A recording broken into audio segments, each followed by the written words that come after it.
Hey all, Hipper here. So I'm slowly working my way through the PSVR2's library of launch games. And in this video here we're going to be looking at No Man's Sky. So don't forget to subscribe, like and comment, of course. So No Man's Sky, it works really well in VR, and it works so well that it actually makes me more motion sick than I usually am. So that's why I move around using the teleport in the game, and that works really well. It's one of the only games where I actually turned that on. I think once my eyes and my brain has gotten a little bit more used to the VR, I might actually switch it into a more traditional first-person shooter view. But for now, the teleport will have to do. So as you can see here, the menus in the game have been pretty much changed from the bottom. So you access them by using your glove and simply pointing at the stuff you want to fix or interact with, pretty much in general. It works just like in the Jurassic Park Aftermath games, and it works really well. Once you get the hang of it, it takes a little bit of getting used to, but once you got the hang of it, scanning and all the usual stuff you do, it just becomes second nature, really. The movement is actually also just a little bit of laziness on my part, because you do a lot of moving or walking around in this game here, and teleporting like this, it just makes it a little bit less tedious, really. And of course, like I said earlier, it has the added benefit of not making you so queasy when you play the game, especially if you play it for a longer session. So what I really wanted to find out was, how does it feel to fly a plane in PSVR2? And to do that, obviously, I had to fix my spaceship here, or not a plane, spaceship.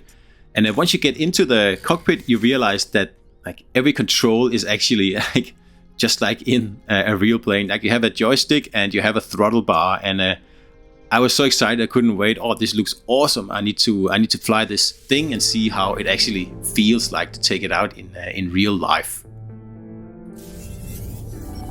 Because, as much as walking around on a planet is cool, I couldn't wait to get this thing in the air and see how it actually felt like. Because as you can see here, you use the joystick to, steer the spaceship, and you use the throttle to obviously, turn the speed up or down. And I tell you that if you're not used to virtual reality, then this is not the game to start out with. Because the controls are pretty sensitive, and once you get going, and if you just make one wrong move that you're not expecting yourself, like, motion sickness is right there to get you.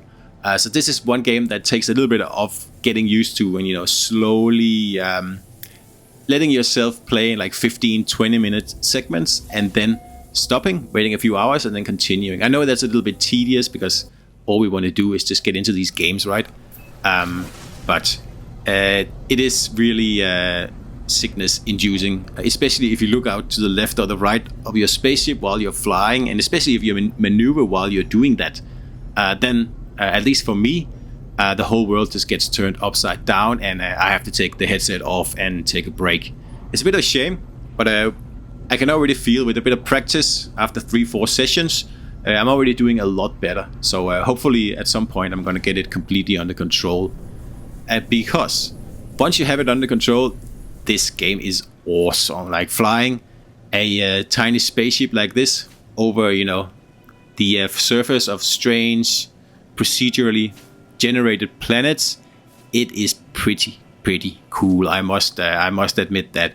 And the fact that the controls are, just like, modeled on a real plane and or spaceship, and you can pull off, Top Gun things if you find the right terrain on planets. Yeah, the flying is fantastic. It's a lot of fun, but I warn you that it does take a toll on your stomach, so be careful. Hope you enjoyed this little quick snapshot here, and I'll see you out there.